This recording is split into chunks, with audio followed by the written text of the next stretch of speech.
avec nous et nous vous remercions d'être présents chaque jour à la même heure, à partir de 12h30 en direct dans le ZCL News et avec nous en radio et aussi à la télévision sur Canal 10 et sur CDFM et RHT, Radio Attention à Capestéo. Alors, aujourd'hui, on va recevoir dans un instant Félix Lémé, qui est secrétaire général du Parti communiste guadeloupéen. Bonjour. Bonjour. Merci d'être avec nous. Un peu plus tard, on va recevoir Madame Patricia Bailly. Elle est la première adjointe à la mairie de Bouillante, avec elle on fait un petit peu le point, puisque hier on était à Bailly, Favieux habitants. On descend jusqu'à Bouillante ce matin, savoir un peu comment ça s'est passé à Bouillante, qui a un petit peu été épargné. Mario Varro, président de la CFTC, section La Pointe, sera avec nous aussi dans un instant. On va terminer avec Cynthia Lefort, infirmière naturopathe et herboriste. Et un peu plus tard, Liliane Maximin Bajazi, adjointe au maire du Lamentin, et Michel Robin-Clair pour une manifestation autour de la laitue. Voilà un petit peu le sommaire. Sinon, l'actualité, vous connaissez déjà, vous le savez. Monsieur l'ancien préfet Jean-François Carenco sera en Guadeloupe dès demain. Sa visite avait été déjà annoncée par le gouvernement français et par monsieur Darmanin. Il viendra faire le bilan du désastre, peut-être annoncer des nouvelles, on ne sait pas. On attend voir. Le café Choulette totalement déversé. Je parlais de l'entreprise. L'entreprise a été sérieusement secouée, même cassée, on peut le dire comme ça. Et donc, on entendra Philippe Choulette qui maintient quand même le cap et dit que Choulette, il reste ses habitants. Mais on verra ça. Mais ça va être très, très, très compliqué pour les jours qui viennent. Visite du terrain du SMEAG. Si le président, vous le connaissez déjà, c'est monsieur Francis qui était sur le terrain. Charline Gargogna était sur place, on l'a suivi. Et puis, on va faire un petit tour du côté des agriculteurs, savoir un peu comment, après cette tempête, ils réagissent. C'est un petit peu le sujet qui sera traité par Vianney Vallier. Voilà un peu l'ordre des sujets, le sommaire. On regarde tout de suite leur sujet du jour. Oui, c'est en temps longtemps, 20 septembre 75, c'était la mort, le décès du poète Saint John Perse. Saint John Perse, on dit, oui, c'est vrai, c'était un Guadeloupéen de la région de Capesterre. Il était né le 31 mai 87 à Pointe-à-Pitre. Il était écrivain, il était diplomate. Il a quitté la Guadeloupe très tôt. Il est revenu, semble-t-il, comme on dit en Bafeille. Il a été lauréat du prix Nobel de littérature en 1960. Et en 1987, un musée lui a été dédié à Pointe-à-Pitre, musée qui n'est pas en très bonne forme en ce moment. Mais enfin, il fallait le souligner. Toutes ces informations que nous sortons tous les jours en temps longtemps sont extraites du livre de Laura Mann, Les Antilles et la Guyane, en 365 dates. Voilà, c'est à retenir. Voilà, merci encore d'être avec nous. Félix Lémé, merci aussi d'être là. Vous êtes secrétaire du parti. En ce moment, des mouvements de solidarité se font un peu partout en Guadeloupe. On annonce aussi la visite de Carenco. Quelle est votre réaction un petit peu sur tout ça? Bon, d'abord, un message de solidarité et de soutien aux Guadeloupéens et à tous ceux ici qui ont été touchés par cet événement naturel d'importance avec beaucoup d'eau et qui a causé beaucoup de dégâts. Donc, un message de soutien aux Guadeloupéens qui manifestent par ailleurs instinctivement, spontanément leur solidarité, on le voit. Leur solidarité et leur démarche de se prendre en main, de répondre et de parer au plus pressé aux inconvénients qui ont été subis. Donc nous sommes solidaires de cette démarche-là et quant à nous, avec les moyens qui sont les nôtres, nous porterons aussi notre contribution à cette solidarité tout à fait naturelle. On est d'abord solidaire avec nous-mêmes. Parce que la commune que vous connaissez bien, Capesterre, aura été aussi très impactée par la tempête. Tout à fait. Alors j'ai envie de dire, parce qu'on parle souvent de catastrophe naturelle, c'est un événement naturel dont les conséquences sont catastrophiques. C'est pas un jeu de mots, c'est pour expliquer que nous sommes un pays, on le sait, sujet à un certain nombre d'événements naturels, hein, on le voit, les risques de tempête, les risques liés, les risques cycloniques, les risques volcaniques, les risques de tremblement de terre. Ce sont des événements naturels qui malheureusement peuvent nous frapper à n'importe quel moment. Pour ce qui en est des cyclones ou des tempêtes si récurrents, on est dans une période de l'année, on le sait, saison cyclonique, ça s'étale du mois de juin au mois de novembre pratiquement. Donc lorsque nous subissons, alors par-delà l'importance de l'événement lui-même, là il y a eu énormément d'eau, Fiona a charrié beaucoup d'eau, mais par-delà cette question-là, nous devons être en état de préparation, puisque ce ne sont pas des événements qui se produisent de manière fortuite. C'est chaque année que nous sommes confrontés. Ça veut dire qu'il nous faut prendre des dispositions en matière d'aménagement de notre territoire, en matière de prévention, en matière surtout d'organisation de la sécurité civile. Ça veut dire qu'il faut que nous, Guadeloupéens, eh bien, dans notre fonctionnement, nous soyons organisés pour parer à des événements qui ne relèvent pas du hasard ni de la fatalité, mais dont on sait qu'ils vont nous frapper de manière assez régulière. Donc nous devons nous organiser commune par commune, secteur par secteur, pour pouvoir prendre les dispositions et prévenir autant que faire se peut leur côté les dégâts importants. Par exemple, par le curage des rivières, par l'entretien des rivières. Donc, ce que nous subissons aujourd'hui est lié pas tant à la force de l'événement en soi-même, mais à l'absence de politique de prévention, d'aménagement du territoire pour prendre en compte les risques auxquels nous sommes naturellement confrontés. Il n'y a pas suffisamment de prévention Non, je pense qu'il manque, je viens de le dire, une organisation de la sécurité civile, une organisation de la prévention. Nous devrions avoir dans notre pays un cadre qui nous permette, par exemple, de faire le curage des rivières de manière un peu en amont de la saison cyclonique, même si on constate que ces événements-là, avec sans doute le dérèglement climatique, surviennent à d'autres moments. Mais au moins, si vous voulez, une politique qui soit normale, qui s'inscrive dans ce qu'est la Guadeloupe telle qu'elle est confrontée dans son espace géographique aux réalités climatiques, qui sont sans doute mouvantes, changeantes, mais et puis organisée à l'échelle de la proximité, une sécurité civile pour qu'on sache précisément dans tel secteur, dans telle commune, dans tel territoire, il y a tant de personnes âgées, tant de personnes handicapées, où est-ce qu'on va pouvoir les abriter en cas de nécessité d'évacuation. Quelles sont les ressources matérielles qui sont disponibles, je ne dirais pas par commune, mais par tout au moins une certaine partie de la population, par région, par territoire de la Guadeloupe, de manière à immédiatement passer l'événement, que nous soyons en mesure d'intervenir, que les territoires les moins touchés, eh bien, qui disposent de moyens matériels, pelles mécaniques, j'en passe et des meilleurs, puissent intervenir. Ça s'organise par rapport à la réalité. Et c'est ce qui nous fait défaut. Et c'est ce qui explique, entre autres, les dégâts importants que nous subissons. Donc, ce n'est pas une fatalité. Oui. Il faut pouvoir porter des réponses à ces situations-là. J'ai discuté avec un météorologue qui nous disait que la semaine dernière, juste avant, vendredi dernier, que les Guadeloupéens avaient un peu perdu la culture cyclone. Ben, je ne sais pas s'ils l'ont perdu. Je pense que, bon, d'abord, j'ai parlé de l'organisation d'une sécurité civile. C'est permanent. Ça doit faire partie automatiquement de la manière dont nous nous organisons.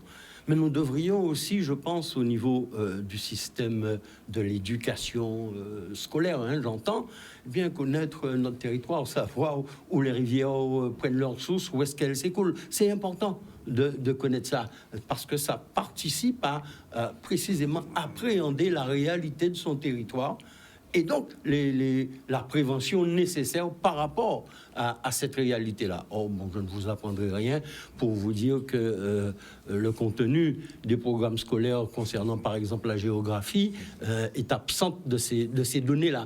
Donc ce n'est pas, je ne dis pas ça comme ça par amusement. Oui. C'est une réalité. Quand on vit sur un territoire, la première des choses, c'est le connaître au mieux, et ça doit devenir pour nous quelque chose qui rentre désormais dans la Guadeloupe, qui propriété des Guadeloupéens, qui doivent appréhender leur pays et qui doivent porter les réponses aux risques inhérents à ce pays-là. On a quand même le sentiment, Félix Fémin, que la tempête ou la catastrophe, enfin des dégâts causés par cette tempête ont accentué les problématiques qui se posaient déjà dans le sud Bastère, par exemple la question de l'eau. Ah oui, bien évidemment. Alors là, il n'y a pas d'eau dans beaucoup d'eau. Il n'y a pas d'eau à Rivière-des-Pères, il n'y a pas d'eau à Bastère. Bien sûr. Saint-Claude même, il n'y a pas d'eau. Oui, enfin. ça ne fait que mettre en exergue les questions qui sont posées devant nous depuis tantôt et la question globale de l'aménagement du territoire. Ben oui, la question des transports. Les routes sont encombrées et on voit qu'on construit à des ponts, on construit du réseau routier, alors qu'on n'a pas une vision des déplacements dans ce pays-là, qui devrait sans doute, ça c'est une proposition, ou en tout cas une idée que nous formulons, avoir une organisation des transports, mais par d'autres voies que la route, parce qu'on mange du foncier au détriment de l'agriculture. Et si de manière stable et pérenne, nous avions par exemple un réseau style tram-train, parce qu'on a la chance d'être un pays circulaire.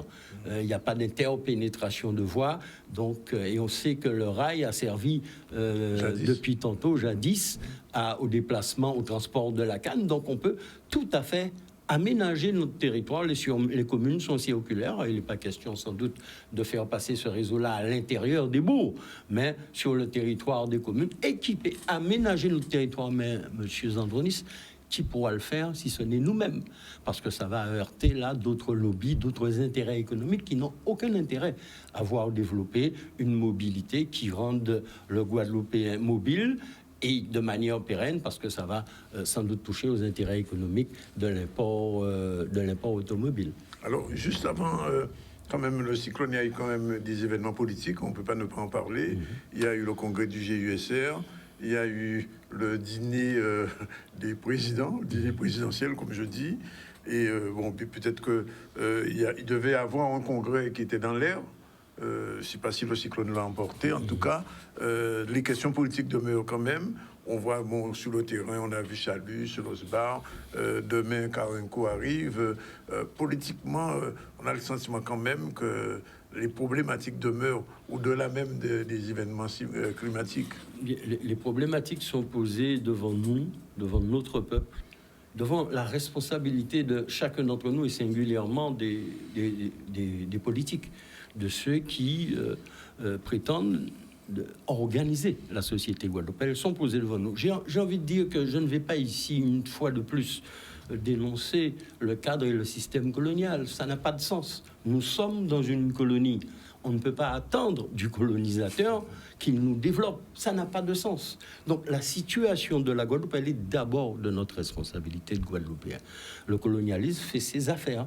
Ses affaires, c'est utiliser la colonie à son profit, au profit de ses intérêts géopolitiques, au profit des intérêts des capitalistes qui, précisément, n'ont aucun intérêt à avoir une production locale guadeloupéenne, une production endogène, puisque c'est couper la rente qui leur permet par la distribution de déverser leurs produits. Donc c'est de notre responsabilité. Et quand je dis que c'est de notre responsabilité, le fait colonial que les uns et les autres dénonçons, eh bien, il découle d'abord de notre incapacité à nous mettre ensemble sur une méthode et sur des actions concrètes pour sortir de ce cadre colonial-là. C'est de notre responsabilité avant que de pointer celle du colonialisme qui ne fait, j'ai envie de dire, que son travail. Donc, je profite, M. Zandronis, pour dire que plus que jamais, quoi qu'on en dise,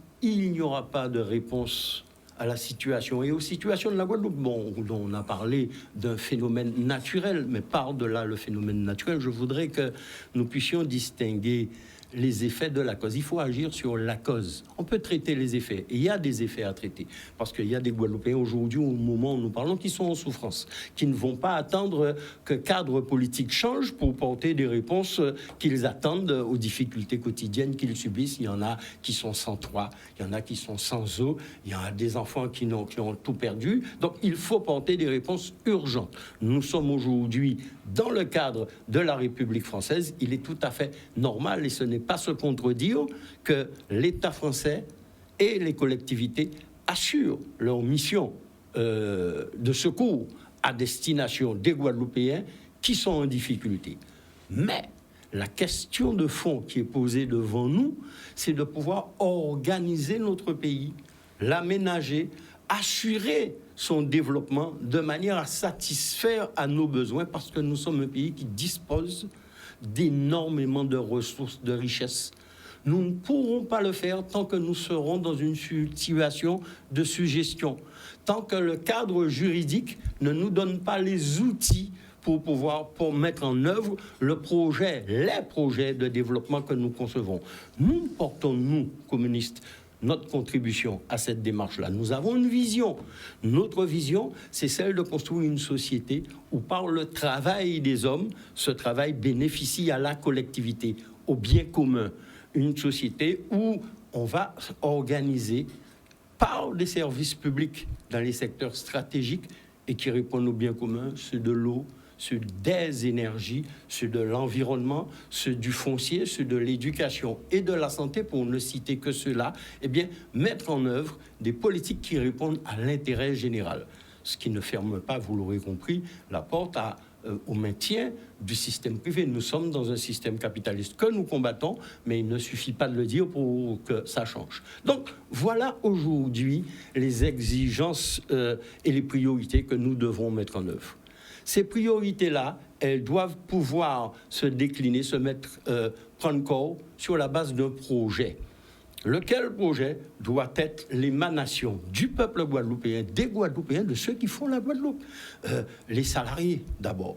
Les entreprises. Alors, quand je dis les entreprises, parce que l'entreprise, pour nous, c'est un bien commun appartenant tant aux salariés qu'à celui qui a apporté aujourd'hui son capital, parce que le capital n'est que du travail accumulé. Bref, je ferme la parenthèse. Donc, oui, mais dans le cadre d'une démarche de développement économique pour servir l'intérêt du pays et qui permette aux forces du pays, aux forces, à la jeunesse de ce pays-là, eh bien, de pouvoir exercer ses compétences sur son territoire et dans le cadre d'un environnement ouvert sur son bassin naturel et ouvert sur le reste du monde. Mais pour ça, il faut que vous ayez le pouvoir souverain de le faire. D'où la question que nous posons, celle de la souveraineté, et que nous réclamons depuis tantôt, une souveraineté que nous disons et que nous appelons partagée, qui est l'autonomie, qui ne ferme pas la porte à la totale souveraineté, mais marcher, c'est mettre pas l'un devant l'autre, l'un après l'autre. Voilà aujourd'hui cette question fondamentale et qui est occultée par ceux qui nous dirigent, ceux qui sont à la tête des institutions. M. que la déclaration de Fort-de-France qui vient quelques années après la déclaration de Bastille ne risque pas de modifier l'échiquier politique, enfin l'organisation politique du pays, sa domination coloniale. Mais écoutez, l'appel de Fort-de-France ne s'inscrit que dans le cadre actuel de la décentralisation de la loi 3DS. C'est un artifice que les présidents des collectivités ont trouvé pour pouvoir laisser croire qu'ils sont dans une démarche de responsabilité. Or, ils veulent continuer à s'enfermer dans le droit commun. La décentralisation n'a rien à voir avec le pouvoir politique dont nous avons besoin pour nous construire. Nous avons besoin d'outils législatifs, d'outils politiques pour décider de ce qui est bon pour nous. Ça ne peut pas se faire dans le cadre de la suggestion coloniale, parce qu'effectivement, la déclaration de Fort-de-France n'entend pas sortir de la tutelle coloniale, de la domination de l'État français. Donc, c'est un artifice politique au lendemain des élections présidentielles ou législatives, où on a vu que la majorité du corps électoral est véritablement déçu, pour ne pas dire dégoûté, de l'offre politique qui leur est faite et qui a sanctionné tant au niveau de la France par l'élection présidentielle qu'au niveau des législatives des candidats de chez nous, avec 25% grosso modo en moyenne de participation. C'est, je crois, une sanction, un désaveu de l'offre politique qui est faite. Alors ça doit nous interpeller et nous amener à précisément élaborer une autre offre politique dans le cadre d'un projet, et c'est projet contre projet, un projet non pas qui sera construit, nous le disons, et vous savez la proposition que nous avons faite et qui est sur la table avec les Guadeloupéens dans le cadre de ce que nous appelons un BICAPEP Guadeloupe. Donc un projet qui émane de la Guadeloupe réelle, de la Guadeloupe profonde, qui se construit avec l'apport et les compétences des uns et des autres, mais qui s'inscrit précisément dans le cadre de sortir de la colonisation, d'une rupture. Il n'y aura pas de réponse aux problèmes guadeloupéens sans rupture avec le cadre colonial et sans une rupture après avec le système capitaliste. Et dans l'urgence, il y a des questions, parce qu'on ne peut pas aujourd'hui se satisfaire de voir des Guadeloupéens depuis plus d'1 an privés d'emploi sans raison. Je parle du personnel soignant. Il faut une réponse guadeloupéenne. Les travailleurs qui se sont battus et qui continuent à se battre ont notre soutien. Mais il faut une réponse. On ne peut pas se contenter de dire « bon, je ne suis pas d'accord, on a dit au Parlement, on a demandé, on n'a pas obtenu ». Il faut une réponse politique. Et cette réponse politique-là, elle passe, par exemple, j'ai dit que c'est une réponse guadeloupéenne, elle passe, par exemple, si le pouvoir français n'entend rien, il faut que les présidents des assemblées, les maires et les parlementaires, pour faire pression sur l'État, disent « nous ne faisons pas fonctionner les institutions pour que vous puissiez entendre la souffrance, la douleur et répondre aux droits de ces travailleurs qui n'ont commis aucune faute de recouvrer leur travail. » Oui. Alors, j'ai quand même envie de vous dire que le discours que vous tenez, il est d'une certaine logique, mais qu'est-ce qui fait que il n'est pas entendu, ou il est entendu et pas appliqué par le peuple guadeloupéen globalement? Par les divisions qui nous minent, les divisions qui nous rongent, la division qui frappe le courant de pensée auquel nous appartenons, le courant patriotique, le courant anticolonialiste qui est divisé. Nous sommes responsables, c'est ce que je disais tantôt, nous sommes collectivement responsables de cette situation-là. Parce que nous ne sommes pas crédibles. Parce que depuis 70 ans, plus de 70 ans, que le Parti communiste a proposé une voie de décolonisation, celle de l'autonomie.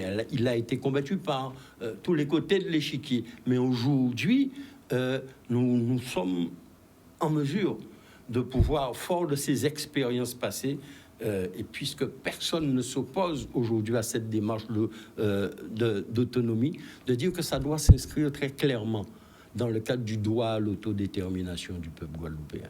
Ce n'est pas dans le cadre du Congrès tel qu'il est que nous allons obtenir l'autonomie.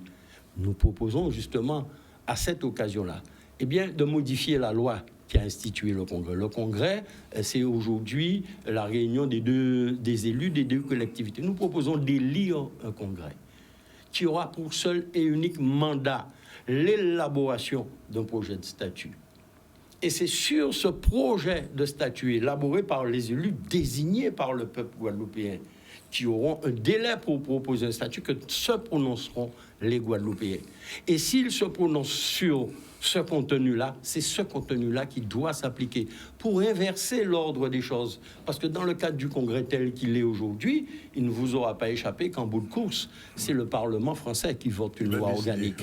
Donc, il faut revenir à l'essentiel, le droit à l'autodétermination des peuples. Ça veut dire le droit du peuple guadeloupéen de choisir son destin, de choisir le cadre politique dans lequel il entend évoluer pour mettre en œuvre les politiques publiques qui répondent aux intérêts du pays. Une dernière question avant de vous quitter quand même. Vous êtes depuis 70 ans à peu près. Le Parti communiste édite un journal, Nouvelles Étincelles, que je connais bien d'ailleurs. C'est difficile aujourd'hui d'avoir un journal qui arrive pratiquement à son 1000e numéro en Guadeloupe. C'est difficile, j'ai presque envie de dire que c'est un sacerdoce, mais c'est un devoir militant. C'est un devoir militant et il faut ici rendre hommage à tous ceux qui nous ont précédés, tous ceux qui depuis 1944 ont porté ce journal-là, l'Étincelle, qui est devenu, avec les péripéties récentes, les Nouvelles Étincelles, mais qui contribue à ce travail d'éducation populaire, ce travail de conscience. Et oui, nous serons très bientôt au 1000e numéro, et à cette occasion-là, nous pensons, même si, dans le cadre des médias dits officiels, nous sommes complètement occultés. C'est comme s'il n'existait pas. J'entends des émissions qui se font à la radio publique, il faut être clair, ou le journal L'Étincelle. C'est comme s'il n'existait pas, mais les Guadeloupéens savent qu'il existe un journal. Nous leur demandons de continuer à soutenir L'Étincelle parce que c'est une voix qui se fait entendre dans le pays. C'est une perspective qui est offerte à tous ceux qui refuse et qui est ouvert à tous ceux qui refusent la suggestion coloniale, la domination, la tutelle, et qui veulent s'inscrire dans une démarche véritablement de construction guadeloupéenne. Oui, le journal L'Étincelle, avec difficulté, joue ce rôle-là, essaye de s'acquitter du mieux qu'il peut, le journal, de cette mission. Merci Félix Souleymane d'être venu dire tout ça. Si vous avez raté une partie de cette interview, vous pouvez la retrouver sur le Facebook de Canal ou du ZCL. Totalement disponible. Voilà, il est l'heure de la première pause. On va se retrouver tout à l'heure avec nos prochains invités, avec le journal aussi. Prochain invité, Patricia Baillet, qui est première adjointe de la mairie de Bouillante. On fera avec elle le point sur sa commune. Tout de suite. Voilà, il est 13h06. Nos deux invités sont déjà là. Madame Patricia Baillet, bonjour. Bonjour, Danick. Première adjointe au maire de Bouillante, on va faire le point sur une commune qui n'est pas sinistrée. Elle va nous dire tout à l'heure que c'est rien passé à Bouillante. Et puis Mario Varro, qui viendra sûrement nous donner de bonnes nouvelles, comme d'habitude. Parce que Mario, là, il faut là, on peut taper le shérif ou le marshal. Non, je vous laisse le choix. Ok, alors, d'abord, on fait un petit point avec la visite en Guadeloupe de monsieur Karenko, puisque c'est prévu, il sera ici dès demain. Notre correspondant à Paris nous a fait un petit point. On regarde tout de suite. C'est très court, 30 secondes.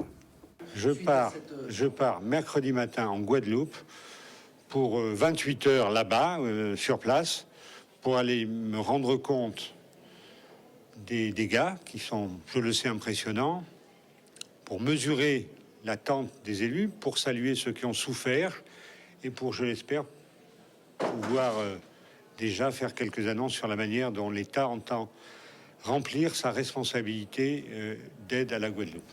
Voilà. Deuxième point, Café Choulette n'existe pratiquement plus. Charlie Dagonia est allé sur place. Il a rencontré Philippe Choulette. On regarde un peu l'étendue des dégâts. Ça, les images ont beaucoup circulé sur les réseaux, mais il faut quand même se rendre compte ici. On regarde. Alors, cette semaine, nous n'allons rien livrer parce qu'il faut faire les constats et regarder. J'espère qu'il reste à peu près 10 jours de stock. La production qui a eu lieu jusqu'à vendredi, qu'il nous reste à peu près 10 jours de stock dans la réserve. J'espère qu'ils n'ont rien parce qu'aujourd'hui, on n'a pas pu ouvrir. J'espère qu'il y a ça. Après ces 10 jours, malheureusement, café glouglou. Et je ferai tout pour produire quelque part du café Choulette et les mettre en rayon pour Noël. Je ne pense pas que ce soit possible avant 3 mois. Donc, quand vous dites produire du café Choulette, ce serait où?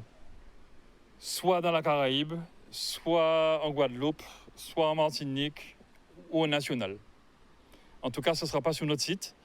Je ne suis pas sûr que mes confrères aient la capacité d'absorber les demandes pour la production de café Choulette dans leur usine. Et après, il y a des contraintes administratives, des contraintes techniques. Il y a beaucoup de choses qui vont entrer en jeu dans la production. Donc, on cherchera la solution la plus rapide. J'ose espérer qu'on pourra remettre quelque chose en état. Mais aujourd'hui, vu l'état de la boue dans les circuits électroniques, surtout des machines, parce que la partie mécanique, tant pis, ça se lave. Il y a de la rouille qui va se créer, tant pis, ça se traite. Mais la partie électronique, ça ne se traitera pas.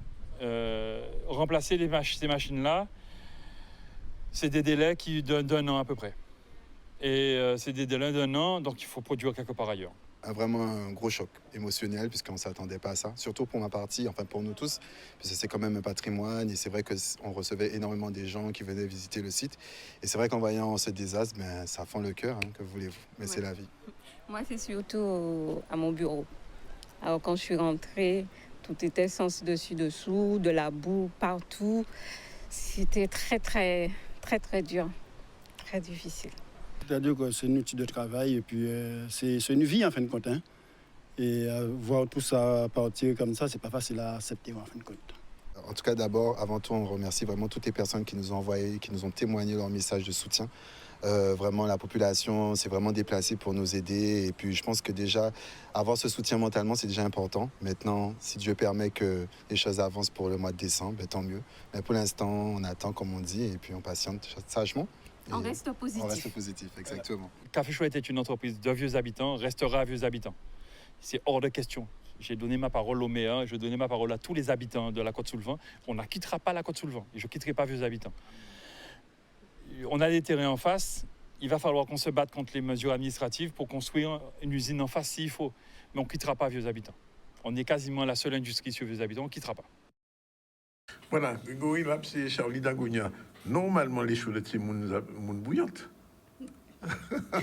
C'est moun bouillante, mais entre bouillante et les habitants, ils ont une grande tradition des liens familiaux et c'est tout à fait normal quand on voit l'eau moun bouillante qui a fonctionné et vieux habitants et inversement. Donc c'est nous-mêmes, c'est la côte sous le vent. C'est la côte sous le vent. Voilà. Alors il dit B qui tes habitants. Alors je disais tout à l'heure en entrée de parcours que Bouillante n'avait pas beaucoup souffert puisqu'on n'a pratiquement rien entendu sur les réseaux. On voyait Rivière des Pères Blancs, on voyait Bastère, on voyait Goyave, Capester, mais Bouillante n'a pas répondu à un point image. C'est parce qu'on n'a pas gardé bien, mais à un moment donné, ils ont montré image à centre commercial là. Oui. Et par derrière, il y a eu des dégâts des eaux.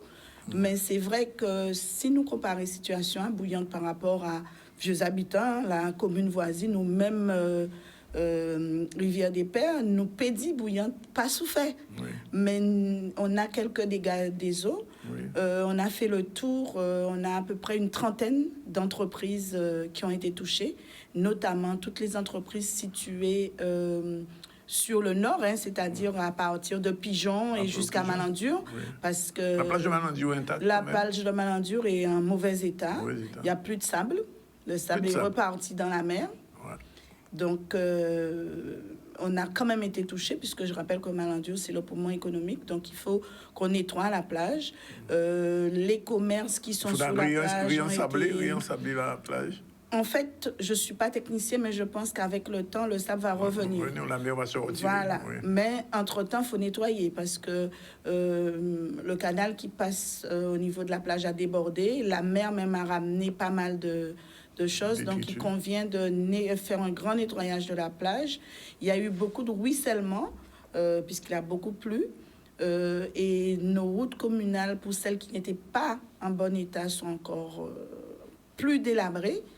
Et on a eu quelques infiltrations dans certaines maisons d'eau, de dégâts des eaux, un peu de boue, pas dans des hauteurs spectaculaires comme les communes les plus sinistrées, mais c'est quand même des dégâts des eaux. Et quand on n'a pas grand-chose, vous avez vos meubles qui gonflent, c'est vrai que... Pas de sinistrés quand même à Bouillante. Pas de sinistrés, on n'a pas eu à déplacer. La solidarité de territoire s'est mise en place.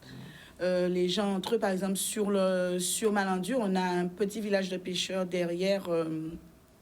le centre commercial, il y a eu quelques naufrages de bateaux, mais les gens ont été solidaires et ont fait les interventions. Donc on a voilà. Alors, mais ça veut dire que l'attrait touristique de la commune est un petit peu amoindri en ce moment. Tout à fait, tout à fait. Il nous faut remettre un petit peu en ordre de marche tout ça. Et surtout, sur la plage, je suis passée pour venir jusqu'à vous ce matin. Et c'est vrai que les accès à la plage sont démontés. Il n'y a plus d'accès. La région qui avait fait un travail avec le projet Océan, tout ce qui a été fait est parti. L'aménagement qui a été fait sur la plage dans le cadre de projet Océan, il n'y a plus rien. Tout est à refaire. Tout est à refaire. Nos entreprises, puisque la haute saison est censée commencer dans 2 mois. Oui, oui. Donc, est-ce que Bouillante sera prête? Nous allons nous battre, nous sommes résilients. Oui. Nous allons nous battre et nous ferons en sorte, effectivement, peut-être avec quelques jours de retard, mais en tout cas, nous sommes déjà à pied d'œuvre pour accompagner nos forces vives et faire en sorte que tout soit en ordre de marche. Bon, je pose la question parce que M. Varouille, la commune se porte bien finalement, tout va bien à Bouillante. Depuis la nouvelle mandature, on fait la nouvelle, entre guillemets, puisque, il a été reconduit. Nous nous efforçons à Bouillante de favoriser le dialogue social, de s'écouter, de recevoir systématiquement les syndicats quand ils le sollicitent, bien sûr en fonction des disponibilités de tout un chacun. Bouillante se parle. C'est-à-dire que les dirigeants, les élus et les agents se parlent. Bien sûr, je ne suis pas une adepte de la langue de bois. Il y a des dérives dans toutes les collectivités. Donc, Bouillante essaye de faire en sorte que les agents prennent leurs responsabilités, puisque nous sommes en charge d'un service public. Il y a des choses qui sont parfois désagréables, mais nous faisons en sorte d'établir un dialogue pour que tout un chacun comprenne que nous sommes au service de la population et que nous, les élus, mais aussi les agents, C'est un binôme qui ne peut pas fonctionner de manière dissociée ni dissonante, que nous devons servir la population de manière consensueuse dans un cadre réglementaire. On peut ne pas être d'accord avec ce cadre-là, mais pour le moment, c'est celui-là qu'on a. Donc, on essaye de faire en sorte que ça marche bien. Parfois, il y a des grincements dedans, puisqu'on connaît les dérives des collectivités. Bien avant nous, ça existait. Mais en tout cas, on essaye de le dire. Ça peut déplaire, mais on en discute. Alors, il y a quelques jours, c'était juste avant le cyclone, le Centre géothermique a fait une grande conférence de presse, a annoncé qu'ils vont développer leurs moyens. Mais la question qui se pose, est-ce que ça rapporte à Bouillante? Je veux dire, financièrement, parce que ces Américains, ils s'en mettent beaucoup dans les poches, mais est-ce que la commune en profite suffisamment? Alors, je réagis à l'une des observations. Ils s'en mettent dans la poche, mais jusqu'à nouvel ordre, on est dans un pays de droit. Donc, Ah non, mais c'est un constat que je fais. Voilà. Non, mais je rebondis au constat. Oui.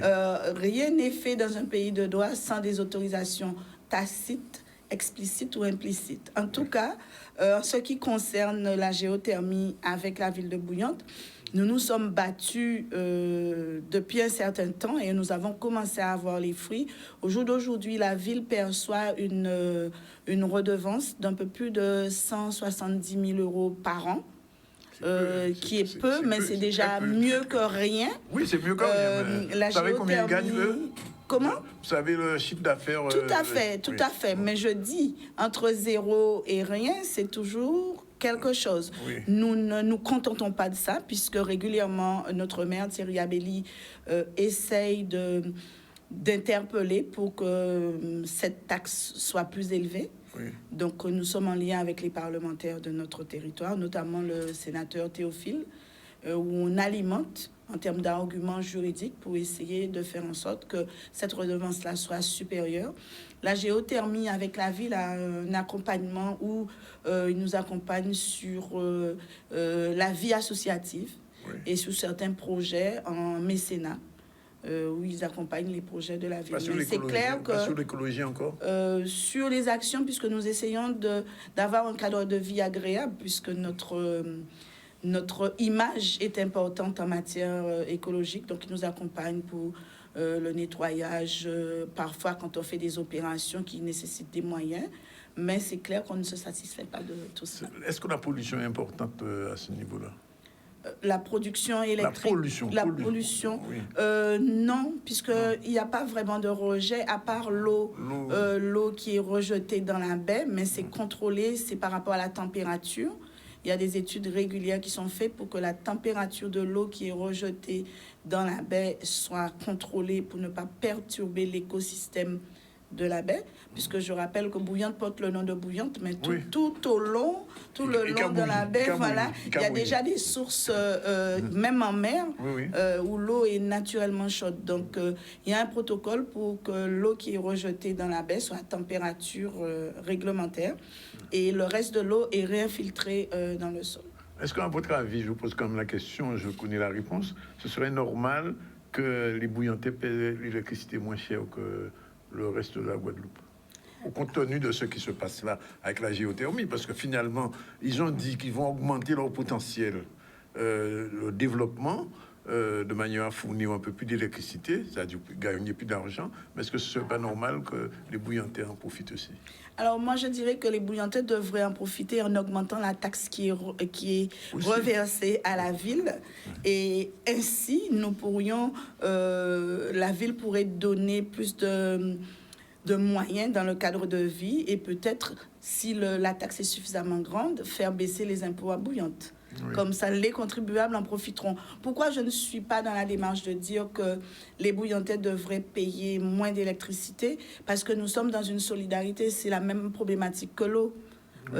Les gens du Sud-Bassin, et notamment de Cap-Esther, 80% de l'eau consommée en Guadeloupe est prélevée à Cap-Esther. Ah oui, mais dans quelles conditions? Ça, voilà, j'arrive dans un terrain miné.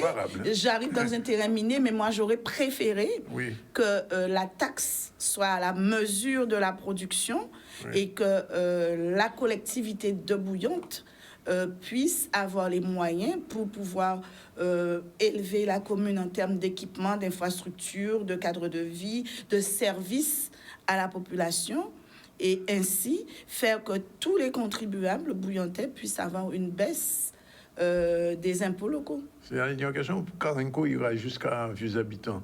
Peut-être qu'il faudra profiter de son passage. Ah ben, vous connaissez son trajet, moi je connais pas son trajet.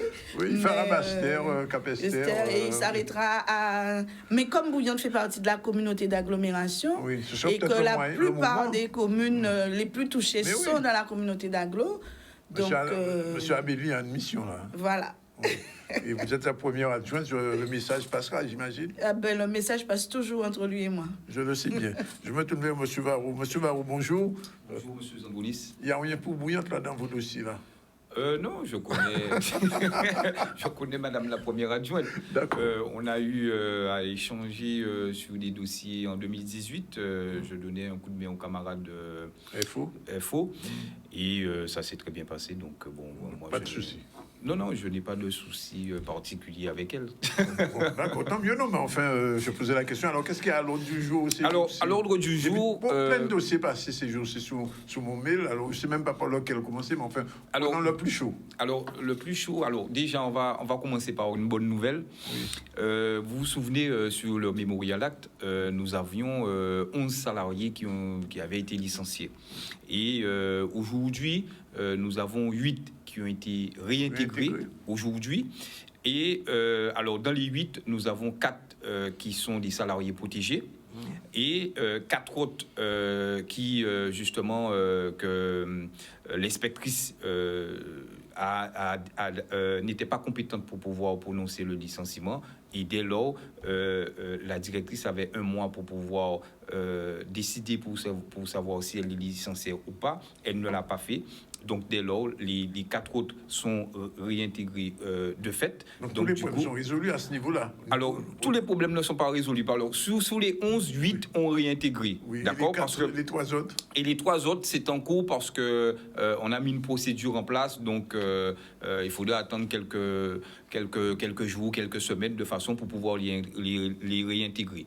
Alors, deuxième bonne nouvelle aussi, c'est que suite à différents courriers que j'ai envoyés au ministère et interpellations aussi au ministre délégué des Outre-mer, il y a une mission d'inspection générale des affaires culturelles qui sont en Guadeloupe. Donc, justement, qui sont en charge de savoir les problématiques qui existent au niveau du Memorial Act, qui sont là du 19 au 24 septembre. Vous les rencontrez? Je les rencontre tout à l'heure, à 14h15, pour pouvoir, pour qu'ils puissent entendre notre version et les faits qui sont par rapport au Memorial Act et le fonctionnement du Memorial Act. Oui. Donc, ça, c'est déjà une très bonne nouvelle pour nous, encore une fois. Et pour finir, je tenais à dire une chose. C'est que c'est vrai que ça a été un moment très difficile pour les salariés. Je vous assure, M. Zandounis, je ne dormais pas la nuit parce que je réfléchissais. Mais bien sûr, lorsque vous avez 11 salariés qui sont virés, qui ne perçoivent pas de salaire, qui ont des enfants, que ce sont des pères et des mères de famille, vous imaginez, vous avez 11 salariés sous votre dos. Quand il y a qui dit demain après demain, ouais, que c'est faute à Varro. La première des choses qu'on va dire, mais on ne va jamais dire que oui, Varro a donné la bonne marche à suivre tout et tout. Mais je vous assure que pendant tous ces jours-ci, je ne dormais pas.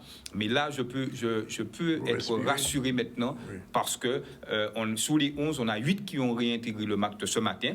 Et justement, la mission les a vus et leur a même dit qu'ils vont rencontrer leur délégué syndical cet après-midi. Donc, c'est un encouragement et je peux leur dire un gros merci de m'avoir fait confiance parce que ça a été très difficile, très douloureux pour eux. Parce que vous imaginez, M. Zandounis, lorsque vous avez des gens qui ont des enfants qui ne peuvent pas acheter un pot de lait, je vous assure, lorsqu'on m'appelle, on me dit, M. Varro, j'ai pas d'argent pour pouvoir emmener mon enfant chez le médecin. M. Danick Zandounis, il a fait au mal. Oui. Et je sais ce que c'est la souffrance. Je suis passé par là. Oui. Et je peux vous dire que maintenant, là, je suis soulagé parce que sous les 11, il y a 8 qui ont été réintégrés. Là, il me manque les 3 autres, mais ça va se faire incessamment sous peu. Ça n'a rien à voir. Moi, je pose comme la question. Vous avez le même sentiment pour les suspendus des soignants? Ben, j'ai le même sentiment, je l'ai toujours dit, parce que c'est pas normal que quelqu'un ne puisse pas percevoir une rémunération, Il un a salaire. pratiquement un an hein, pour ces gens-là. Hein. Oui, tout à fait. Mais je suis dans la même ligne, hein, et c'est pour ça que je dis et je le répète, que je préfère privilégier la voie judiciaire. Comme ça, personne ne pourra dire demain après-demain qu'on a quémandé, qu'on est venu pléonicher ou quoi. Il y a la loi. On respecte le cadre légal. Point barre trait. Si la loi nous donne raison, ok. Si la loi ne nous donne pas raison, eh bien, il y a d'autres moyens pour pouvoir se faire entendre. Mais je le dis, je le redis, c'est une grande souffrance lorsque une personne n'a pas de rémunération. C'est très difficile, très douloureux. J'ai lu un communiqué que vous avez sorti il y a 2 ou 3 jours sur la ville de Pointe-à-Pitre. Vous n'êtes pas allé avec le dos de la cuillère. Hein. Écoutez, vous savez, je vais vous dire quelque chose. On a un maire. Ça va faire 27 mois, oui. D'accord, qu'il est en activité. Donc, il ne pourra pas dire que c'est l'ancienne mandature ou autre, d'accord. J'entends des gens parler pour dire n'importe quoi, mais il faut savoir une chose, c'est que si vous n'avez pas de capitaine pour pouvoir faire fonctionner le bateau, ben, le bateau part à la dérive. Là, en l'occurrence, je constate qu'il y a des recrutements qui se font au niveau de la ville de Pointe-à-Pitre. Aucune communication n'est faite. Pire, c'est que dans toute administration qui est organisée, d'accord, normalement, on doit faire une note à l'ensemble du personnel pour dire que voilà, nous avons recruté un référent sur le centre-ville, un directeur des services techniques ou encore un directeur des ressources humaines. Aucune communication. On m'envoie un courrier la semaine dernière pour me dire, jeudi dernier, pour me dire que oui, que on souhaite me rencontrer pour pouvoir discuter sur le dialogue social. Mais comment voulez-vous qu'il y ait un dialogue social? Vous ne faites pas ce qu'on appelle le b.a.-ba. D'accord? Donc, il y a une communication à faire. Moi, je ne peux pas venir m'asseoir et m'associer dans ce truc-là où les employés ne sont pas informés qu'il y a un directeur des ressources humaines. La problématique, elle est claire. Deuxième chose, c'est que depuis que le nouveau maire est en place, ben, vous allez voir, c'est vraiment chaotique. Les gens se plaignent que oui, que la ville est sale, que la ville a plein d'herbes, tout et tout. Mais c'est normal. Parce que, tout simplement, le maire ne fait pas ce qu'il faut. Vous imaginez, ceux qui étaient, l'administration qui était en charge, c'est eux qui ont fait que la ville soit déficitaire. Eh bien, qu'est-ce qu'il a fait? Il a remis les mêmes personnes aux mêmes places. D'accord. Donc, comment voulez-vous, c'est blanc, bonnet, bonnet, blanc. Oui. Donc, comment voulez-vous que ces personnes-là puissent, demain ou après-demain, changer... Qui ont dit en créole, sortir en pissa pour... Oui, sortir en pissa, rentrer en caca. Oui. Donc, vous vous imaginez un peu, pire dans cette affaire, c'est que vous avez un service technique. Le service technique, il est là pour pouvoir justement s'occuper de tout ce qui est des espaces verts, de tout ce qui est entretien, tout et tout. Mais ça ne fonctionne pas tout simplement parce que le maire ne fait pas ce qu'il faut. Les agents n'ont pas de matériel. Les agents n'ont pas la motivation parce que vous remettez les mêmes personnes, notamment l'ancien directeur des services techniques. Vous le promotionnez sous un poste. L'ancien directeur général des services adjoints, vous l'avez nommé directeur général des services par intérim. Ça fait depuis le mois de février que ce monsieur, il est là. Ça fait plus de 4 mois conformément à la jurisprudence qui est constante, qui dit qu'on ne peut pas nommer, l'intérim ne peut pas excéder plus de 4 mois. Cette personne-là est là. Aucune réunion n'est faite pour pouvoir organiser l'ensemble des services. On est dans du grand n'importe quoi. Vous avez une directrice de cabinet qui se mélange dans l'administration, qui prend des décisions, ou par exemple, au niveau des recrutements, eh ben, c'est elle qui siège pour pouvoir auditionner les gens. Ou bien encore, la quantité de Guadeloupéens qui postulent sur les postes, qui ne reçoivent pas de courrier pour leur dire, même ça qu'ils ne reçoivent pas, que oui, que leur candidature a été bien enregistrée et que, par conséquent, bientôt qu'il y aura des auditions qui vont se faire. Pas même ça qu'on leur dit. Et de voir qu'on recrute des gens du foie pour pouvoir venir ici, prendre la place. Et après, on nous dira que oui, que les Guadeloupéens ne veulent pas retourner en Guadeloupe. Excusez-moi, hein, je ne suis pas raciste, mais ça me pose un problème. Un dernier mot, quand même, très rapidement, mais enfin, il faut quand même parler. au conseil départemental, il y a aussi des problèmes, visiblement. Oui, alors, M. Romana. Alors là encore une fois, on est dans du grand n'importe quoi dans ce pays-là. Monsieur Romana, je rappelle, était l'ancien directeur de cabinet de Madame Carabin.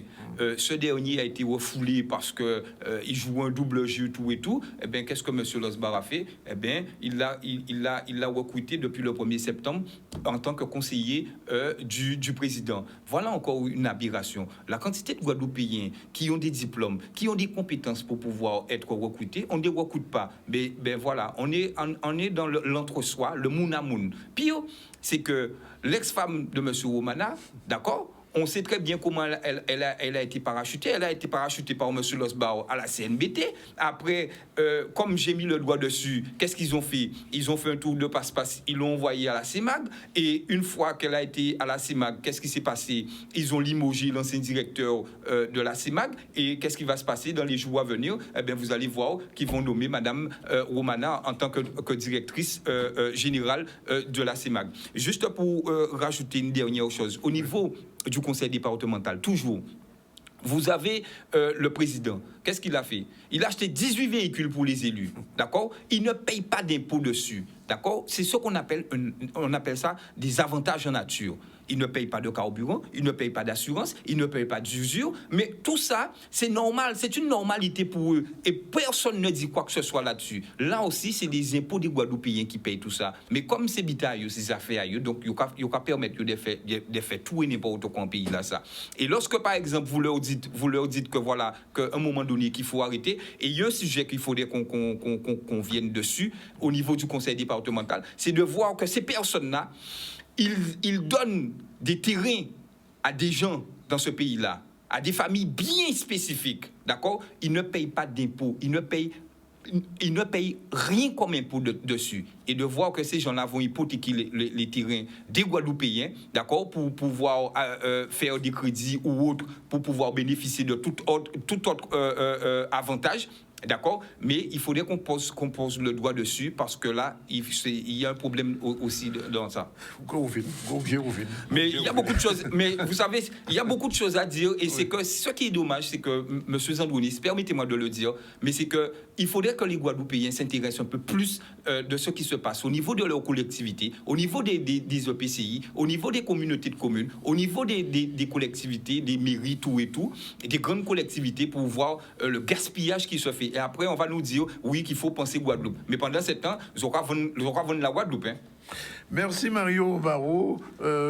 Madame Baye, juste un mot. Ça vous fait peur d'entendre Varro dire tout ça? Non, moi je trouve que c'est un discours de citoyen engagé parce que je suis un élu qui n'arrête pas de dire à ma population, oui, je me suis proposé d'être élu, mais je vous représente. Ça veut dire que j'ai besoin que vous vous intéressiez à ce que je fais. J'ai besoin que vous me disiez comment vous voyez les choses pour qu'ensemble, on fasse les choses. Moi, ça ne m'intéresse pas en tant qu'élu d'être roi et seigneur et de faire à ma sauce. Donc, son discours ne me choque pas. Moi, j'invite, je reprends ces mots, j'invite tous les Guadeloupéens, que ce soit au niveau de la commune, de toutes les instances, à s'intéresser à ce que nous faisons. Comme ça, nous serons leur véritable porte-parole.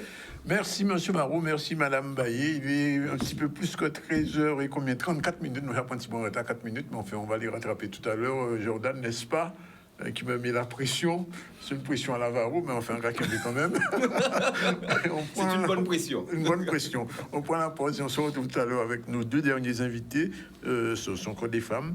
Cynthia Lefort et Liliane Maximin Bajazé. Madame Robin Cléa, tout de suite. Voilà, retour sur le plateau du ZCL News. Toutes les femmes sont là. Madame Lefort, bonjour. Bonjour Danick, bonjour tout le monde. Herboriste, plus que ça, infirmière, naturopathe. Elle a tous ses produits. Et puis, on a notre architecte national, Madame Robin Claire, bonjour. Bonjour. Michel de son prénom. Et Madame Bajazé, bonjour. Bonjour, Monsieur Zandonik. Bonjour à tous les téléspectateurs de Canal 10. On va parler tout à l'heure de votre projet, de ce dont on parle depuis quelques jours. Alors, deux petits mots aujourd'hui sur tous ces produits qu'on voit là, je ne sais pas. Alors, j'ai d'abord ça, qu'est-ce que c'est? Pas un gâteau? Non, c'est pas un gâteau. Ça ressemble à un gâteau, mais oui, ça ressemble à un gâteau, on a envie de le manger.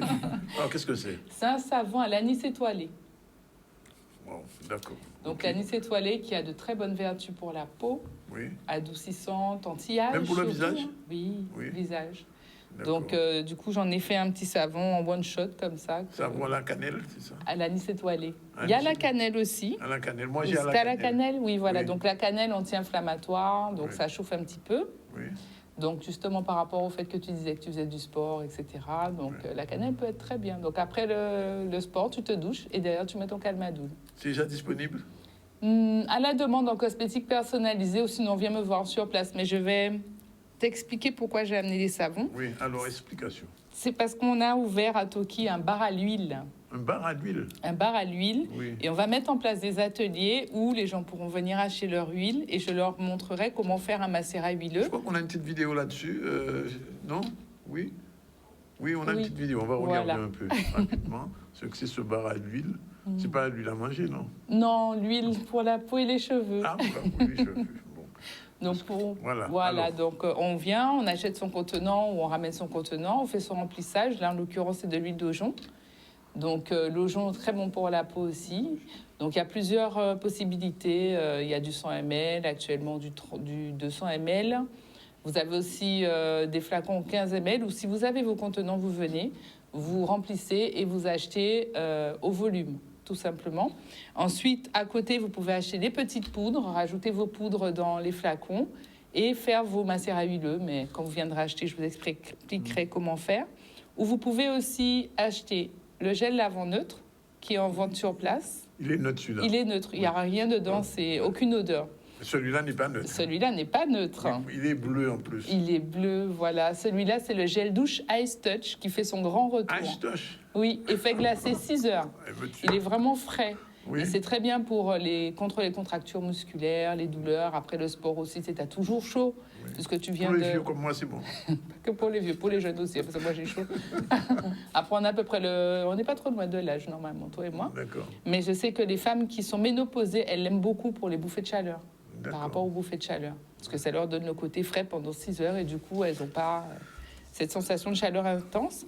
Donc, le gel lavant neutre, on peut y intégrer les poudres et les huiles. Et en mélangeant, Ah, d'accord. on crée son gel douche, en fait, tout simplement. Carrément. On peut acheter aussi une base savon ou la fabriquer lors de l'atelier, y intégrer les poudres Les de ateliers, c'est cannelle. quel jour, à quel moment, comment ça se passe? Alors, les ateliers, il faut m'appeler, me dire, voilà, j'aimerais bien un atelier sur telle chose et on fixe le rendez-vous à ce moment-là. Donc, il n'y a pas de date. C'est en fonction des besoins. Cynthia, donne le numéro de téléphone parce qu'après, ça c'est moins pas crier. Que c'est quoi le numéro? Alors, c'est quoi? Alors, le numéro, c'est le 06 90 Je note, hein. 06 90, oui. 94 Oui, 14 86. oui. Voilà. Vous m'envoyez... voilà. Oui, Ah ben oui, voilà, ben il oui, est oui, oui, affiché. tu peux le mettre. Oui, on a tout Voilà. ce que... Ben voilà. Donc, les consultations et les ateliers, c'est sur rendez-vous, parce que je fais aussi des analyses avec la machine dont je vous avais déjà parlé. Oui, oui. Et le diagnostic langue qui arrive. Donc, quand on s'est déjà vu une première fois en analyse, quand on a déjà fait le dossier et le check-up complet, il suffit de m'envoyer une photo de la langue pour pouvoir savoir si ça évolue ou pas. C'est beaucoup moins cher qu'avant. Donc, je ne sais même pas si je peux donner des tarifs en direct, mais voilà. Il suffit de m'appeler pour avoir le prix. Mais ça permet un suivi, même à distance. Donc, même si la personne retourne en France, ça me permet de pouvoir continuer à suivre la personne. C'est de la télémédecine, ça? Oui, c'est Oui, ça. quelque part.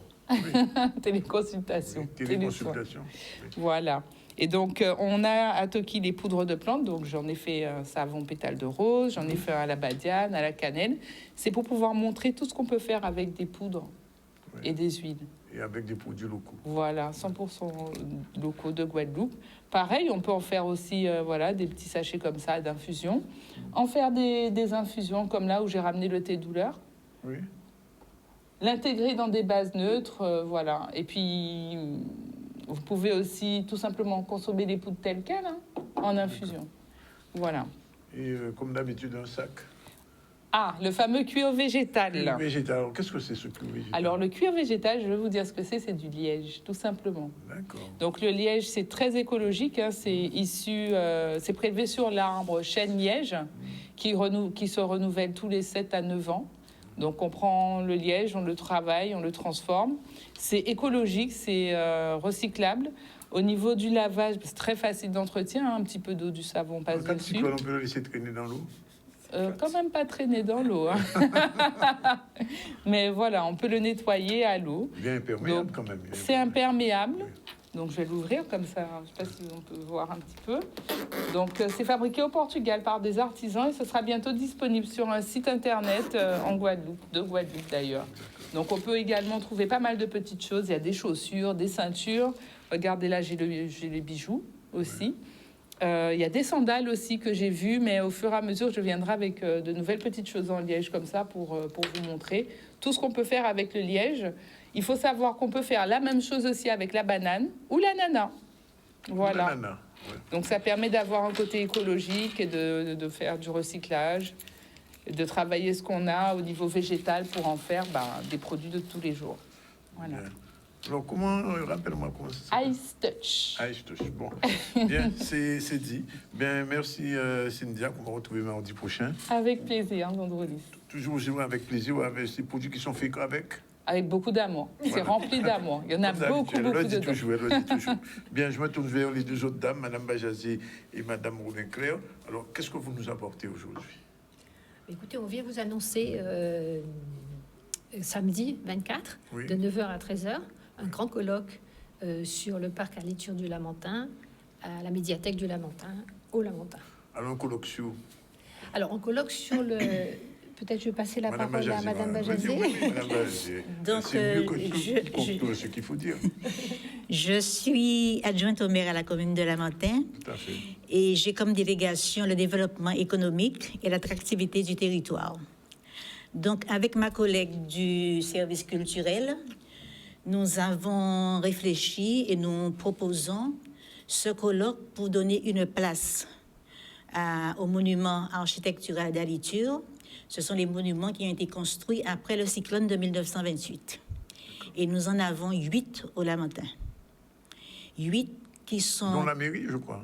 Pardon? La mairie, elle est à Oui, l'Aliture. dans la mairie. Oui, oui.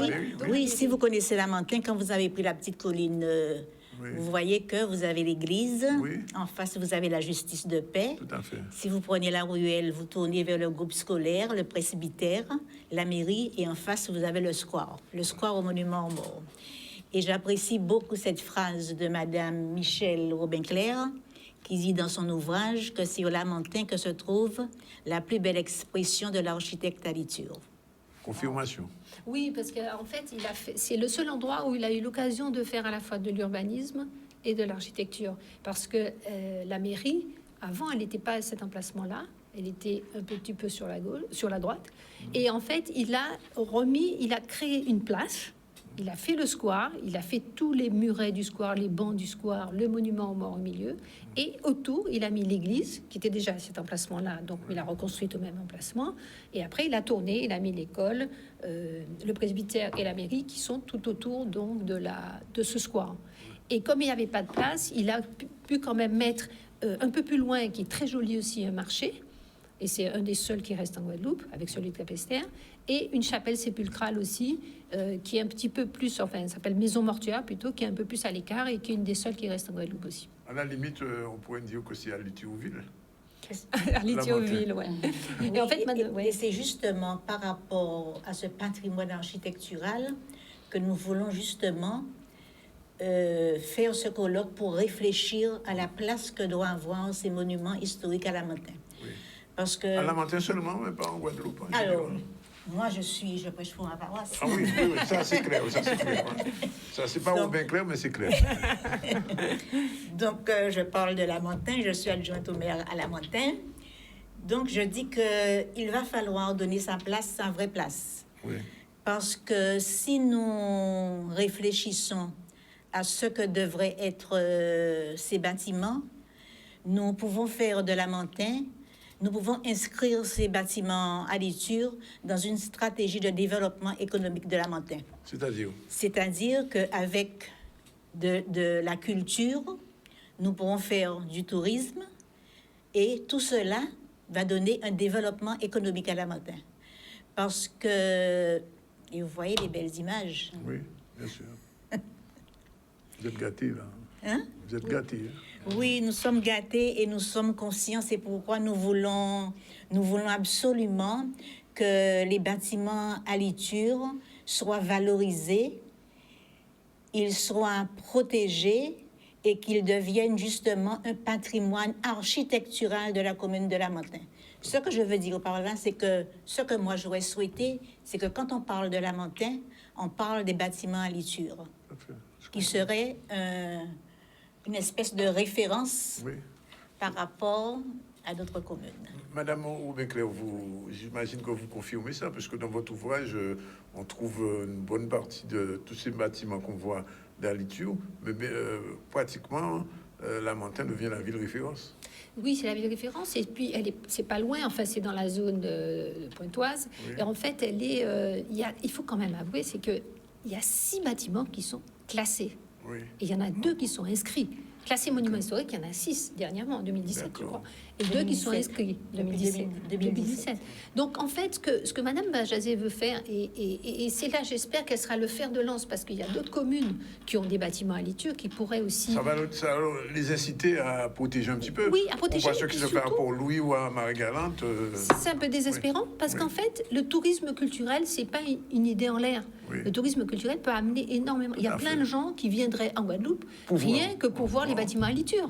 Parce que ça permet de visiter toute la Guadeloupe, d'aller même à Marie-Galante et d'avoir si vous voulez, de joindre l'utile à l'agréable. Mais Madame Bajazet, il faudra téléphoner à vos collègues pour Louis, Marie-Gambourg, etc. J'espère que grâce à Canal 10, ils verront l'émission. Parce qu'il y a des bâtiments qui sont vraiment en déshérence. Je ne parle même pas d'un bâtiment qui a été détruit dans une commune tout près d'ici, à Bémao. Mais c'est-à-dire que la mairie... C'était la mairie. Moi, je me suis mariée dans la mairie de Bémao et j'étais désespérée quand ils l'ont détruite. C'est incroyable, ça. Mais maintenant, est-ce que tous les bâtiments à liture sont aujourd'hui protégés? Pas du tout. Mais pas du tout. C'est pour ça que c'est pour ça qu'on est là et qu'on espère. Nécessaire. Ce congrès est nécessaire parce que peut-être que les communes ou les bâtiments, enfin, je pense, je n'affirme pas. C'est un beau projet, ça. C'est pourquoi tous les bâtiments peut-être qui n'ont pas été protégés dans les autres communes n'étaient pas encore inscrits ou classés. D'accord. Tandis que Lamentin, nous avons 2 classés. C'est bien ça, madame? Non, 2 inscrits, 2 inscrits et 6 inscrits, classés. oui. Les deux inscrits, c'est le marché qui se trouve au bas du bourg, plus la maison mortuaire dont parlait Madame Michel Aubin-Claire, qui se trouve à la rue du Débarcadère. Mais ce que je voudrais dire, c'est que dans ce colloque, nous aurons un point d'orgue. Le point d'orgue, c'est la table ronde que nous aurons avec des experts et des spécialistes. Et la thématique de cette table ronde, justement, c'est comment trouver des opportunités pour pouvoir faire du développement économique avec les bâtiments à liture. Et pour cette table ronde, nous aurons des experts, comme je vous disais, des spécialistes. Et pour n'oublier personne, je vais bien les nommer. Alors, nous aurons autour de cette table ronde Madame Michel Aubin-Claire, naturellement, architecte diplômée. Nous aurons également Madame Marie-Noël Martial, qui est conseillère pour l'architecture et des monuments historiques. Madame Nathalie Ruffin, architecte du patrimoine. Monsieur Henri Gustave, consultant en stratégie de développement culturel. Madame Manuelle Nirouberville, chargée de mission, valorisation et promotion de la culture et du patrimoine au comité de tourisme des îles Guadeloupe. Donc, ce sont des personnes qui ont répondu favorablement à notre demande et je profite encore pour les remercier. Et c'est pourquoi moi, ce que je souhaite, c'est que ce colloque ne soit pas un colloque pour rien. Pas une messe, quoi. Non, ce ne sera pas une messe ni un colloque pour rien, mais ce sera le départ de quelque chose. D'accord. Et ce quelque chose, justement, ce serait la restitution de ce que tous ces spécialistes et tous ces experts nous auront donné comme... Il y aura des actes du colloque après? Ah si, il faudrait qu'il y ait des actes du colloque, sans quoi ce serait un colloque pour rien. Oui, d'accord. Et nous ne souhaitons pas à la commune de Lamentin, la municipalité de Lamentin, ne souhaite pas faire un colloque pour rien. Nous souhaitons faire un colloque pour avoir... Je connais bien votre maire, je sais bien qu'il s'est planté les clous dans les fous. Donc vous avez déjà tout compris alors. Oui, bien sûr, j'ai tout compris. En tout cas, on salue cette initiative. Alors, Michel, oui, vas-y. Une petite suggestion à faire au conseil départemental. Oui. Ça serait d'acheter 1 ou 2 exemplaires l'ouvrage à Attendez, ils Liture n'ont toujours pas acheté ce et de ouvrage. l'offrir et de le donner à toutes les communes de Guadeloupe Incroyable ça. pour que les La communes de région Guadeloupe j'ai acheté quand sachent. même, la région a pris. C'est-à-dire que la région, c'est différent, mais c'est-à-dire que le conseil départemental, c'est lui qui représente les communes. Et les communes. Donc, il pourrait distribuer à toutes les communes deux exemplaires un ou deux exemplaires de cet ouvrage. Aller faire un petit tour dans les communes, savoir s'ils ont lu, parce qu'il n'y a qu'à acheter, mais il ne peut pas obliger les gens. Mais parce que le but, c'est qu'on aille vers ce tourisme culturel, en fait. Voilà. Ouais. En tout cas, je salue l'initiative de Mme Bajazi et bien sûr Mme Robin Clair qui depuis des années se bat pour, je ne vais pas dire réinventer, mais enfin redonner vie à toute l'œuvre d'Aliture en Guadeloupe. Et on vient de passer un cyclone assez violent. On a vu un petit peu ce qui se passe. Malheureusement, Aliture n'est plus là. Et ce que je disais hier dans une réunion que j'avais avec des collègues, c'est que tous les bâtiments qui ont été construits avec Aliture, des cyclones sont déjà passés, et ils sont tous là. Et des tremblements de terre. Et tremblements de terre. En tout cas, rendez-vous samedi à partir de quelle heure? 9h. 9h. C'est à la salle de la mairie? Non, c'est à la médiathèque Ernest J. Pépin. D'accord, et on explique. Voilà. Je rappelle très rapidement, puisqu'on est à la fin de l'émission, qu'au début, on a reçu Félix Flemet, secrétaire général du Parti communiste. On a reçu Patricia Bailly, première adjointe au maire de Bouillante, qui a été moins sinistrée que les autres communes du Sud-Bassin, mais qui a quand même eu quelques petits dégâts. Elle l'a dit. Mario Varro, on le connaît, le président de la CFTC, je l'appelle le maréchal ou le shérif. Il est venu parler de la mairie de Pointe-à-Pitre et pas que du conseil départemental. Cynthia Lefort est venue nous présenter des produits savon à la cannelle, entre autres, et le Ice Touch et d'autres produits qui sont à disposition. Et donc, on peut venir à son cabinet en consultation, bien sûr. Liliane Maximin Bajazé et Robin Clair, architecte. 2 mots. Elle a quelque chose à ajouter. Oui, je voulais juste dire que en amont de ce colloque de samedi, nous aurons une exposition de photographie des bâtiments à Aliture avant le cyclone et après le cyclone. Donc j'invite toute la population à venir visiter ça et ils seront ravis de voir ce que Aliture a pu faire dans sa reconstruction. Et à laisser surtout. Et à laisser après la reconstruction de la Guadeloupe, après le cyclone de 1928. Et je conseille aux Guadeloupéens qui n'ont pas encore d'acheter le livre de Madame Robin Clair sur Aliture. Voilà, c'est fini pour aujourd'hui. Merci tous les gens qui nous regardent un peu partout en Guadeloupe, en Martinique, en France, un peu partout sur le net. J'ai reçu un message de Mayotte, des gens de Mayotte qui nous regardent aussi, mais à cette heure-là, ils sont en train de dormir. Bon, pas toujours. Sinon, on se retrouve demain à partir de 12h30, comme d'habitude. Vous êtes CL News avec d'autres invités et d'autres informations. Merci. Bye bye.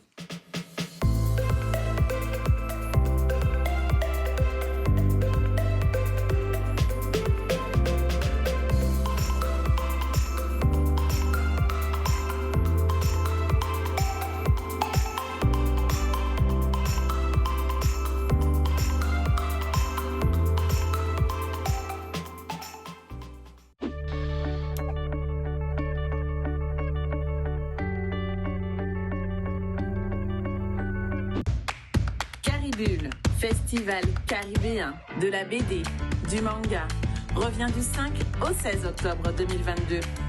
C'est l'événement de la rentrée. J'apprécie cette manifestation d'une grande portée. C'est la preuve d'une belle confiance. C'est l'unique festival de BD en Guadeloupe et j'ai envie de dire même dans la Caraïbe. Caribé peut être un impulseur à journal, à bande dessinée, à autre chose. BD, atelier, manga, cinéma, musique, contes et d'autres animations. Il ne faut rien rater. L'événement de cette rentrée approche, nous qu'attendons toutes.